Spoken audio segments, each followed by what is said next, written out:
আদেশ শিবগুরুর আদেশ। আজকে এই মা রক্ষাকালীর বড় শিষ্য স্থাপিত করছে মা রক্ষাকালীর মন্দির। আর আজকে ওর দীক্ষা লইব। ওর দীক্ষা লইব। আপনারা যারা যারা ভিডিও দেখবেন সবাই ওরে আশীর্বাদ করবেন যাতে সবকিছু পালন করতে পারে আর লোক কল্যাণ করতে পারে, সবার যাতে উপহার হয় এবং লোক কল্যাণ করতে পারে। আর যা কিছু আছে, আমি তো দীক্ষা ধর্মের মালিক না, এখানে পরম গুরু শিব মহারাজ আছে, উনি যা আছে ওরে দেওয়া হইব। আমাদের যে সিদ্ধি আছে ওর কাছে যাইব যাতে সবসময় পালন করতে পারে, লোক কল্যাণ করতে পারে। আর যদি সিনেমিনি খেলে যাতে রিটার্ন আমার শিবজি যারা যারা আছে সব আমার জাগ্রত শিব পার্বতীর মন্দিরে যাইব।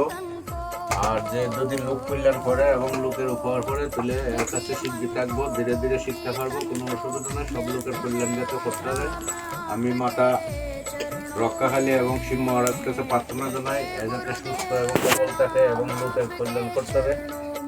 আমার সাথে সাথে হোক, আমার সাথে সাথে হোক।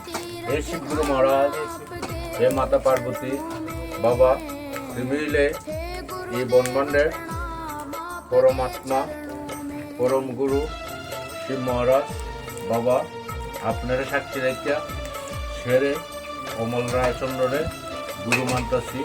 আর আমার যে যা যা মলিন বিচার নাগারাত্মা ভূত প্রেরত চুড়াইল মানুষের দৃষ্টি যা কিছু আছে বাবা আজকের থেকে সব কিছু যাতে নাশ হয়। আর আমি যাতে গুরুর বাক্য লইয়া সবসময় চলতারি এবং লোক কল্যাণ করতারি, লোকের যাতে সবসময় কল্যাণ করিয়া যেতারি এই আশীর্বাদ করুন। আর গুরুর আদেশ যাতে পালন করতারি আর কোনো না কোনো ওই সিদ্ধি নিয়া জপ তপ ধ্যান নিয়া কোনো না কোনো যদি চিনিমিনি খেলি যাতে রিটার্ন একবার জাগ্রত শিব পার্বতীর মন্দিরও রিটার্ন হইয়া যায়। সাক্ষী হইল লক্ষ্মীনারায়ণী শ্রী নারায়ণের আদেশ, শিব মহারাজের আদেশ, মাতা পার্বতীর আদেশ, মা চণ্ডীর আদেশ। তথাস্তু তথাস্তু তথাস্তু।